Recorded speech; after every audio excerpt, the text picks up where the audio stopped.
Kiekvienas kraštas turi savo istoriją. Senosios istorijos ypatingos ir ne visada būna užrašytos knygose. Gimusios prie krosnies ar bendro stalo, metams bėgant jos keliauja iš lūpų į lūpas ir kartais gali tilpti net mažame garuojančio pyrago gabalėlyje. Svetingai žmonėmis garsėjančiame Kirdeikių kaime iki šiol gyva smalsumą žadinanti istorija apie pyragą skenduolį. Susibūrę žmonės jį kepa, skanauja, vaišina užsukusius svečius. O kai po namus pasklinda viliojantis pyrago aromatas, senoji legenda atgyja. Kirdeikių kaime yra išlikusi tokia istorija, kaip kepamas pyragas. O jį pasakoja senoji Gimžauskienė, kad kadaise labai senai Kirdeikių kaime gyvena laumė. Jinai turėjo podukrų, kurių labai išnaudoja ir vieną dieną sugalvoja jai keistų darbų padaryti. Liepė iškepti pyragų. Mergaitė iš pradžių labai išsiganda ir nesuprata, iš ko jai reikia tas pyragas padaryti ir kaip. Bet jinai prie Pakasą ežerą pievose prisirinka žemuogių ir pabandė kepti pyragų. Paėmus tešlos gabalėlis įkrita ežeran. Tačiau gerosios deivės vandenę grąžina tų paplotėlį mergaitė ir mergaitė iškepė. Ir po šiai dienai tas mergaitės pyragas kepamas Kirdeikių kaime ir jis vadinamas skenduoliu.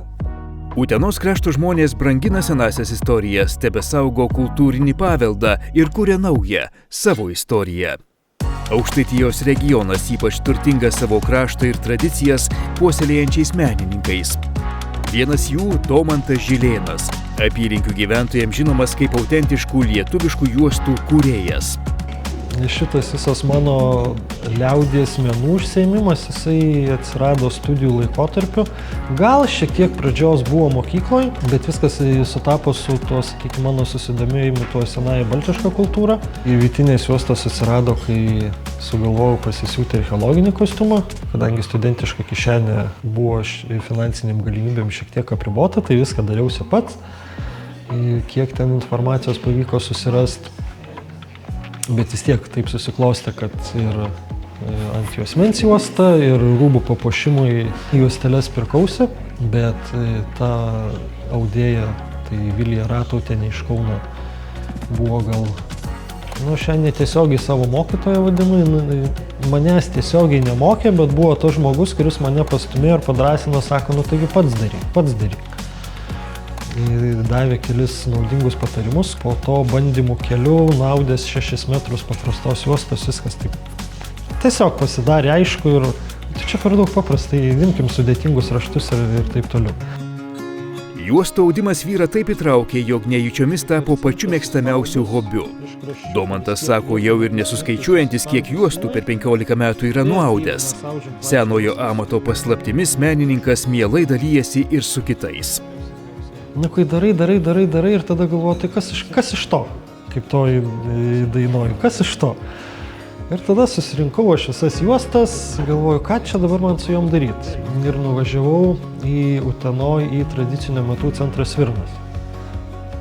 Sakau, žiūrėkit, aš darau tokias juostas, gal galima kažkaip prie jūsų veiklos prisijungti. Šiandien Domantas dalyvauja Utenos krašto amatų šventėse, renginiuose, veda edukacijas. Tiesa, kartais susiduria su stereotipu, jog audimas skirtas moterims. Jisai atėjęs iš senų laikų ir tai galbūt nėra visiškai stereotipas.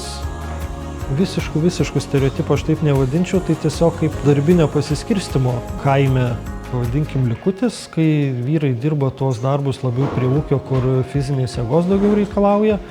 Audimas, juostų vyjimas, mezgimas, jisai kaip ir moteriškom rankom lieka, nes moteriškės vis tiek jų veikla buvo orientuota labiau prie namų. Ir pas mus ir istoriškai kažkaip taip susiklostė, kad kol kažkokia veikla apie namus arčiau namų, tas toks pasiskirstimas yra, kad čia labiau moteriškas darbas, čia labiau vyriškas darbas. Kai jau nueinam į profesionalesnį lygį, kalbam apie kažkokius cechus ar labiau koncentruotą gamybą, nesvarbu, audimas, medžio darbai, puodžiai, kirpėjai, siuvėjai, tada jau viskas nueina per vyrišką lygį. Senąjį amatą įvaldęs menininkas sako, autentiškos juostos gimimo kelias ne visada paprastas ir lengvas. Kad gimtų juosta, iš pradžių reikia galvoj susidėlioti raštą ir apskritai ją matyti, nes kol nėra sudėliota va čia, gali turėti dėžę siūlų ir tu tiesiog matysi dėžę siūlų.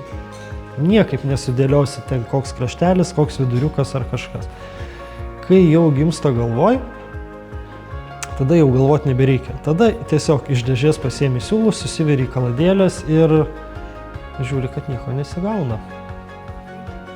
Nes kartais būna, kad galvoj vienaip atrodo, kai viskas susidėlioja, kad techniškai kaip ir gaunasi, bet tada jau kaip ir nesižiūri. Nes tikrai yra buvę ir tokių juostų, kur atrodė ir tuo pasiruošimo metu, kad kaip gražiai viskas susidera. O kai jau pasidaro juosta, pradeda eiti visas raštas ir tada pamatai, kad nesužaidžia spalvos. Nors kiti sako, oi, kaip gražu, čia koks akcentas.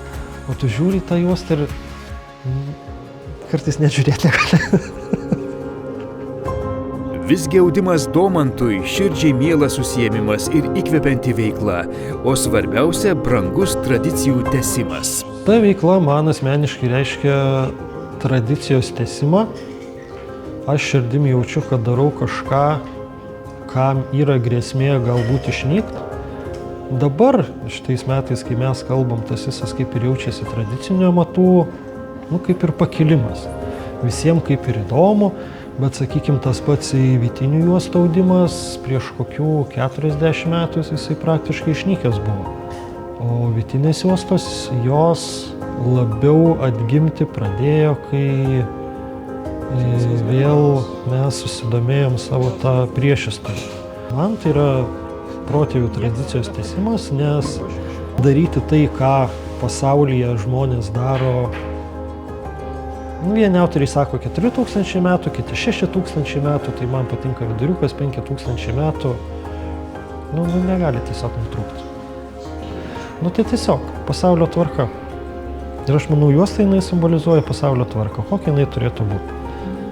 Ir kokia mūsų saugo, kai mes tai juostą apsijuosim.